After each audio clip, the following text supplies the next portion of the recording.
السلام عليكم ورحمة الله وبركاته. ازاي بتعامل مع العصافير عندي في فترة الصيف؟ هوري حضراتكم بس كده فيديو قصير نقدر نقول ازاي ان احنا بنتعامل مع العصافير عندنا في فصل الصيف. هتلاحظ ان القفص فاضي اهو، ومفيش لا ذكر ولا نتاية، والذكر جوه مع نتاية.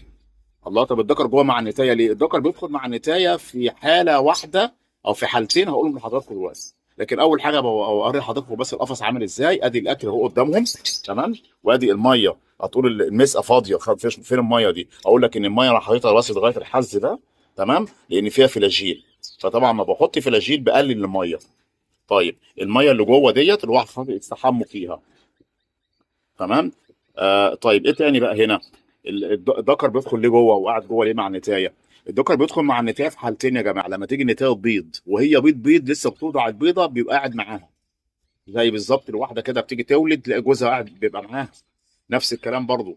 طيب لما كمان بتيجي الزغلول خلاص بيخرج من البيضه، وهو بيخرج من البيضه خلاص بتلاقي برضو الذكر بيبقى مع النتايه جوه، بيراعي الزغاليل معاها. تلاقي ان الزغاليل بتبقى صغيره جدا، بيبقى صعب ان الام والاب يزقوها يعني ياكلوها يعني. مش عايز اقول كلمه يرضعوها عشان في ناس بتتضايق من كلمه يرضعوها. فعلشان خاطر الزغلول صغير قوي بيبقى صعب ان الام والاب يزقوه، بيبقى بقه صغير جدا، فتبقى يعني الام هنا بتزق الزغاليل بحنيه وبالراحه قوي.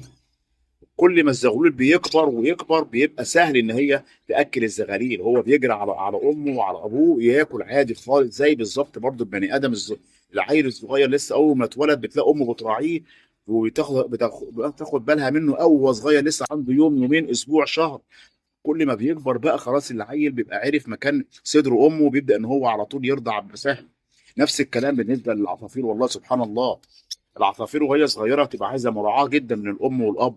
تبقى على طول الام هنا ما بتخرجش من العش، تبقى خايفه على الزغاليل الصغيره، بتراعيهم كويس علشان خاطر تدفيهم حتى لو في فصل الصيف. هتقول لي الجو حر في الصيف، لا، بتبقى الام قاعده معاهم عادي خالص. بتبدا ان هي تاكلهم واحده واحده. ولو الجو حر قوي بقى اشتدت الحراره، بتلاقي الام خرجت من من العش هي والاب عادي. الحراره عاليه، وتلاقي ان الزغاليل بتبدا ان هي تتفرق في القفص في العش، تلاقي كل زغلول بعيد عن التاني. ليه؟ عشان الحر. طيب انت هنا في الحر بتعمل ايه؟ بتضلل على عصافيرك، بالذات لو انت زي كده ساكن مثلا في دور اخير او في البلكونه وفي شمس عليهم مباشره. بتبدا انك انت تضلل على عصافيرك باي ستاره باي حاجه، تمام. تبخ على العصافير ميه ببخاخه، تحط لهم ميه كده زي ما حاطط كده، حاطط اهي كده اهي عندي فاضيه، حاطط فيها ميه. الميه عندهم تكون ميه نظيفه وفيها فلاجيل. قبل الفأس ب5 ايام وبعد الفأس ب5 ايام الاكل يكون متوفر قدامهم. اوعى تشيل الاكل من قدامهم ابدا، ما تخليش العصفور يجوع. لانك انت لو الاهالي جاعت يبقى العيال الصغير هيجوع، والعيال الصغير ما يستحملش الجوع ممكن يموت، تمام. وبتنوع بقى هنا في الاكل الطري. اهم حاجه اللي هو القمح، انك انت دايما تديهم قمح في الفتره ديت، قمح منقوع اللي هو البليله يعني ده. اوعى تشتري بليله من عند من الراجل عادي كده بليله جاهزه، لا، انت بتنقع قمح وتقدمه للعصافير عادي خالص. في الفتره دي بتبقى مهمه جدا للزغاليل. اوري حضراتكم هنا اهو القمح هنا اهو. طبعا انا لسه شايل قمح من عند الاهالي، وحاطط لهم بركه مفرارس. يعني مش تحط، يعني مش تيجي تحط قمح منقوع تقعد تحط قمح منقوع على طول على طول، لا. انت تحط لهم ادي اهو. بص حضراتكم اهو، بص واكلينه ازاي. ارجع من الشغل ليه بقى ده واكلينه خالص، مفيش حاجه في الطاجن. هلاقي الطاجن ما فيهوش حتى القشر، تمام. طيب هنا اهو ادي بركه مفرارس قدام الاهالي اللي مثلا عندهم زغاليل. وما باجي من الشغل بقى اشيل الطاجن ده واحط طاجن تاني بقى، طاجن فيه ايه؟ فيه القمح المنقوع والذره المنقوعه. احط لهم بيضايه مسلوقه.